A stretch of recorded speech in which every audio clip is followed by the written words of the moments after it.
unfamiliar words that you are encountered during our discussion. First, research, and this is the meaning. Who wants to read the meaning of the research? Any other hand? Any other hand? I'm calling somebody. You na. Okay, please read the first. Unlocking difficulties. Number 1, research is a systematic process of gathering, analyzing, and interpreting information to answer questions, solve problems, or discover new knowledge. It involves careful investigation, often using various methods such as experiments, surveys, interviews, observations, or literature reviews to collect data relevant to a specific topic or area. Okay, thank you very much. Okay, next. Unfamiliar words. Any other hand? Sakra. Second. Second. Can you please read the second unfamiliar word?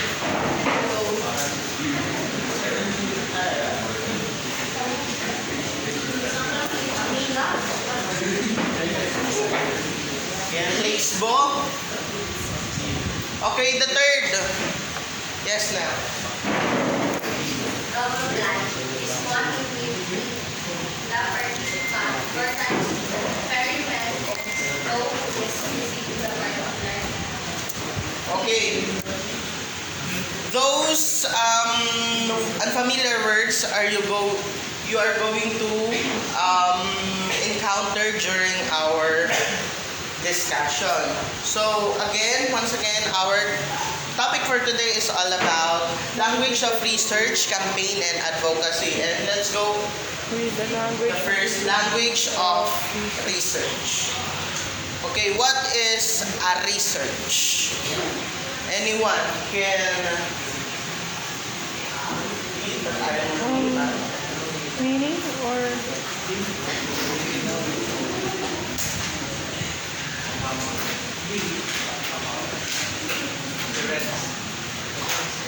Sige po.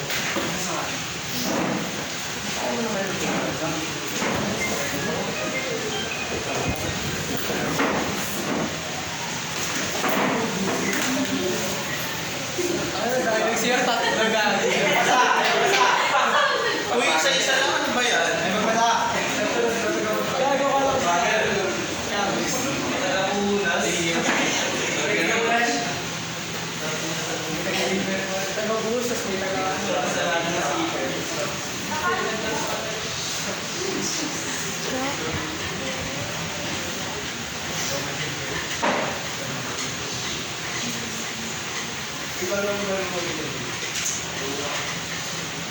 Okay, what is a research?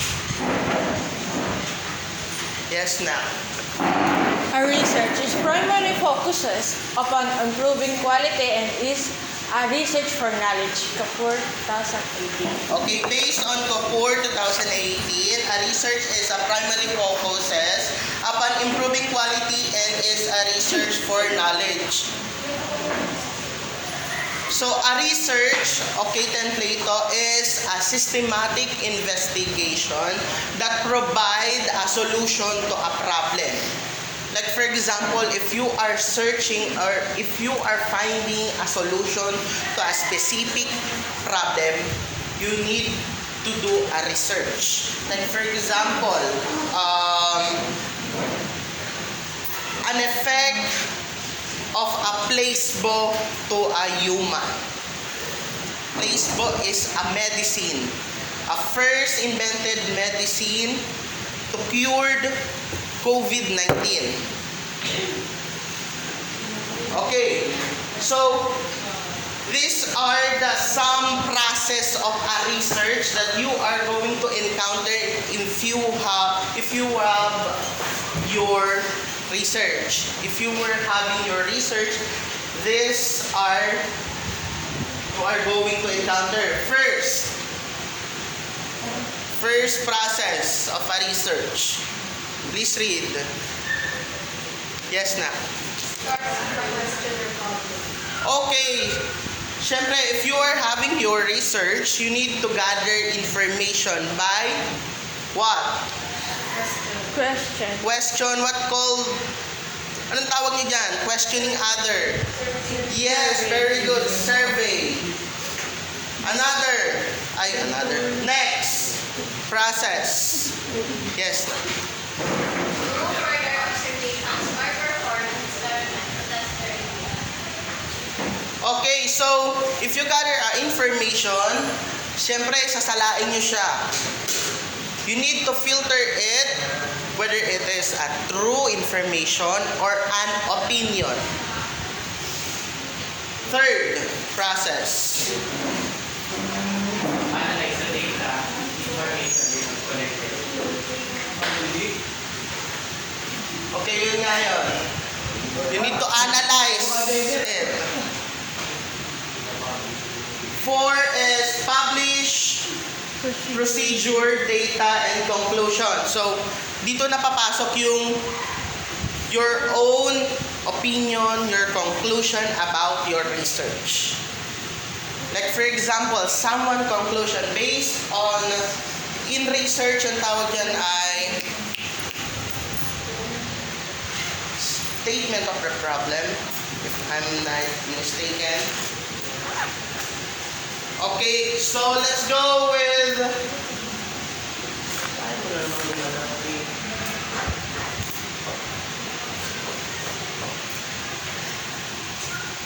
let's go with the campaign.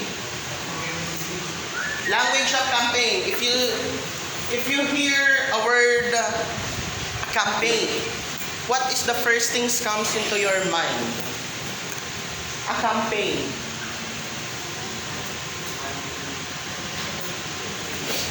Yes. Encouraging others. Encouraging others, very good. Thank you very much. If you are having your campaign, syempre, you are encouraging others. Yes. Promoting or inviting. Promoting or inviting. Thank you very much. Correct. Other answer. Okay, all of your answer are correct. Because a campaign is who wants to read? Other hand. Nak, ikaw anak.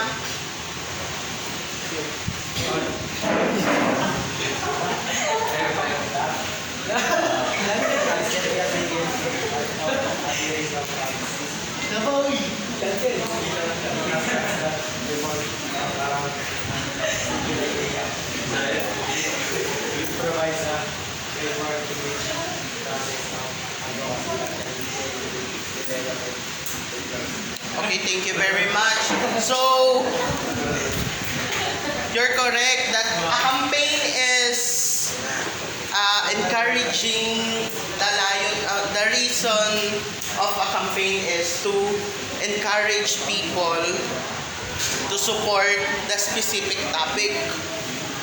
And always remember, Plato, that a campaign is an advertisement that revolves a single subject only. Did you understand? When you say campaign, it is revolved with a single subject only. Hindi siya pwedeng magdalawa. Okay, next. We have 5 dimensions of a campaign. The first one is awareness raising. Who wants to read? Nang ako mag-wants to read, I call somebody. Yes na. This is intended to make the problem to be addressed known by the general public. Okay, thank you very much. So, the first dimension of a campaign is awareness raising. So, from the word itself, awareness, the reason of this dimension is to give awareness to the public.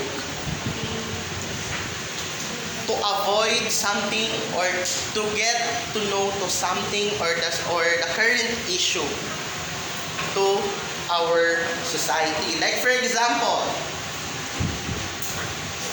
COVID-19 prevention. di ba, last pandemic, DOH campaign a prevention to spread COVID-19. Okay?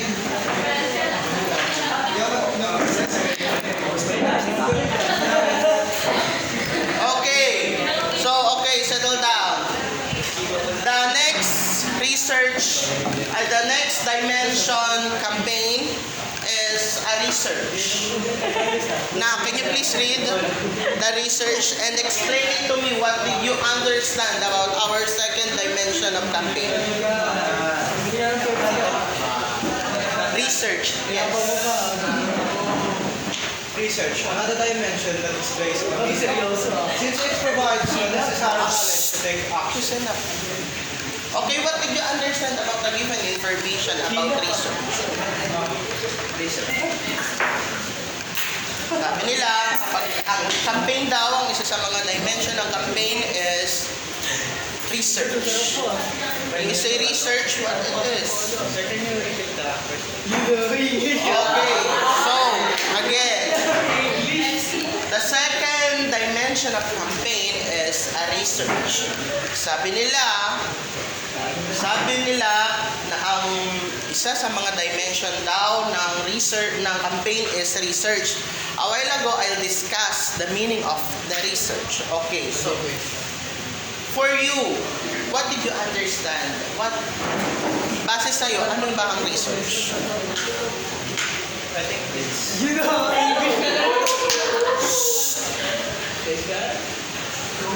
To me, I think it's a method using a lot of information to tell what the viewers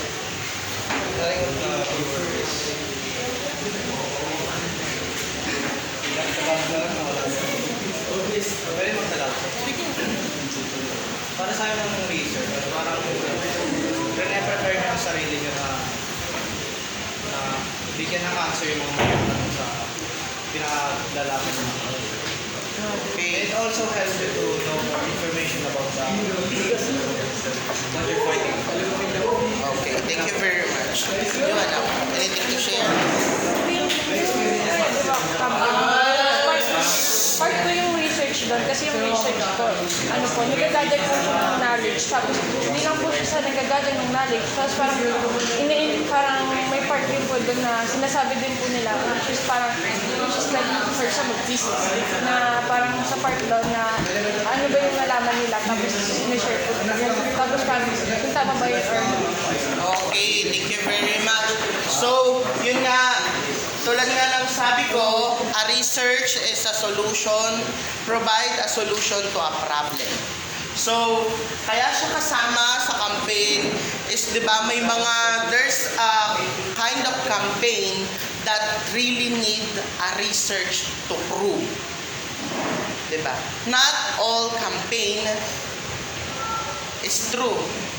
Hindi naman kayo lahat naniniwala sa campaign lang, di ba? tama. Pag sinabi ba maganda dito, Hindi rin. yun na rin yung perception niya. No. Pag sinabi ko bang matamis to, lahat kayo pananaw nyo matamis ang tubig. Hindi po. Diba? There's a need, a research to prove. Like for example, experimenting to come up with a vaccine cure COVID-19. Diba? It needs a research para malaman if this is true. That they are experimenting the COVID-19 vaccine.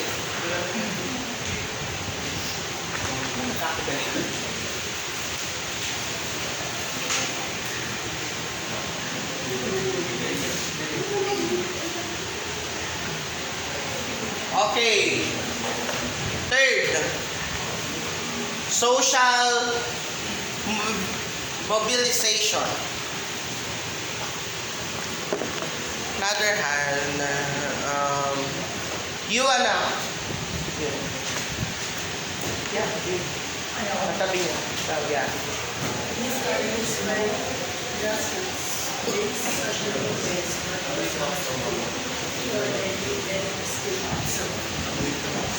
Okay, so in this social mobilization dimension of a campaign, dito naman papasok yung mga rally, different kind of movement. Like for example, a campaign rally. That's an example of a social mobilization. Another one, EDSA Revolution, Human Rights Rally. Diba maraming mga ganyan. LGBTQ Rights Rally. As long as rally. Yes. For training. A campaign for a training. Wants to read? Yes, na. You. It's a process focused on a specific target. Further develop the content but also its focus and the vision. Okay, this kind of dimension has a mission to develop, to train our professional worker. Like for example,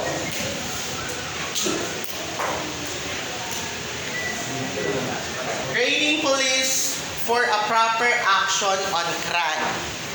Another, training for teachers to update them on teaching strategies.